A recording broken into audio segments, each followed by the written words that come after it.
పంట తీసేట్లయితే ఈ ఆల్టర్నేటివ్ పంటలు సబ్సిడీలో వచ్చేటువంటి విత్తనాలు తీసుకుని పంటలు వేసుకోవాల్సింది విజ్ఞప్తి చేస్తాము. మళ్ళీ 2-3 రోజులు తుఫాన్ రాబోతుందనే వాతావరణ శాఖ చెబుతుంది.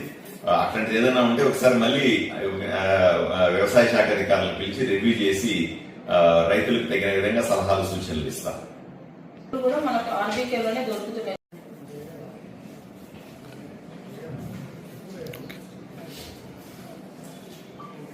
ఈరోజు ఆదోని అసిస్టెంట్ డైరెక్టర్ అగ్రికల్చర్ వ్యవసాయ శాఖ డివిజనల్ డైరెక్టర్ గారిని పిలిచి ఇక్కడ వర్షాలు పడుతున్నాయి ఆదోనిలో, లేదా మన డివిజన్ లో విపరీతంగా వర్షాలు పడుతున్నాయి, దాని ప్రభావం పంటల మీద ఎంత ఉంది అనే విషయాన్ని తెలుసుకోవడానికి కొంత రివ్యూ చేయడం జరిగింది. ఈరోజు మేడం గారు ఇచ్చిన సమాచారం ప్రకారంగా ఈ 4 మండలాల్లో ఆదోని, కౌతాళం, కోసిగి, పెద్దగడపూరు 4 మండలాల్లో సర్వే చూసినప్పుడు పెద్దగా ఇబ్బంది లేదు అనిపించింది. కేవలం కొన్ని ప్రాంతాల్లో మాత్రమే కట్టలు తెగడం వల్ల వర్షంతో కొంత పంట నష్టపోయింది. 5,000 ఎకరాల వరకే దెబ్బతిన్నది అంటున్నారు. ఆదోని మండలం వరకు ఎక్కడ ఏ గ్రామంలో కూడా ఈ విపరీతంగా పడిన వర్షాల వల్ల సమస్య రాలేదు అని చెప్తా ఉన్నారు. సంతోషం అనిపించింది. ఆదోని మండలానికి వస్తే 1,94,000 ఎకరాల్లో సాగు చేస్తున్నారని చెప్తున్నారు. దాంట్లో 77,000 ఎకరాలని నా డివిజన్ మొత్తం 1,49,000 ఎకరాలు చేస్తూ ఉంటే ఆదోని మండలంలో 77,000 ఎకరాలు సాగు చేస్తున్నారు. దాంట్లో ఎక్కువ శాతం 62,000 ఎకరాలు పత్తి, అలాగే 5,000 ఎకరాలు మిర్చి, 2,000 ఎకరాలు వరి, 2,500 ఎకరాలు వేరుశనగ, అలాగే మిగతా కద్దులు, సజ్జలు, జొన్నలు వేసినారు అని చెప్తున్నారు. వీటికి కూడా ఈ వర్షం వల్ల సమస్య లేదు. కానీ జూలై నెలలో సరైన వర్షాలు పడలేదు. మాకు జూలైలో వర్షాలు పడకపోవడం వల్ల ఉష్ణోగ్రతలు ఎక్కువగా నమోదవడం వల్ల ఆ నెలలో దానివల్ల పత్తి పంటకి బాగా నష్టం జరిగింది అని చెప్తా ఉన్నారు.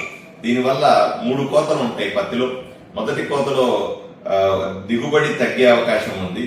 మామూలుగా అయితే బాగా రావాల్సింది 6-7 క్వింటాల వరకు రావాల్సింది కేవలం ఎకరాకి 3 క్వింటాలు మాత్రమే పత్తి వచ్చే అవకాశం ఉంది. పత్తి పంట వేసిన రైతులకు నష్టం జరిగే అవకాశం ఉందని ఒక అంచనా వేస్తా ఉన్నారు.